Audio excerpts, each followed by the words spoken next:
هذه المقبرة ثم إلى روح من توجهه المرحوم عبد القادر صاحب نور الله مرقده خاصة يا رب العالمين الله عليه وسلم صلى الله على محمد يا رب صل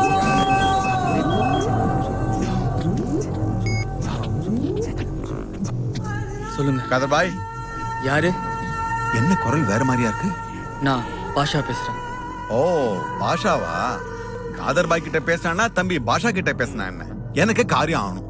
ஒண்ணும் இல்ல பாய், உங்க ஏரியாவில் ஒரு சின்ன முகூர்த்தம் பிக்ஸ் பண்ணேன். அதுக்கு என் 4 பசங்களை அனுப்பிச்சேன். அதெல்லாம் ஒருத்தனை போட்டு தட்டாங்க. சொல்றதுக்கு வெக்கமாக்கே பண்ணது சின்ன பசங்க. இப்போ எங்க சைடுல 3 பேர், அந்த சைடுல 3 பேர், நடுவுல ஒரு பொண்ணு. அந்த பொண்ணை போட்டே தள்ளணும். அதுக்கு நான் பேசின விலை 2 கோடி ரூபாய். உங்களுக்கு எவ்வளவு வேணுமோ அது வந்து சேர்ந்துடும். பாஷா பாய், பாஷா பாஷா, பாப்பா இறந்து 2 நாள் ஆகுது. அவர் அடக்கம் பண்ண இடத்துல இருந்து தான் நான் பேசுறேன். இதுக்காகவே நான் இதை எடுத்து செய்யறேன். சரி. ஜெசக் அல்லாஹ் ஹே.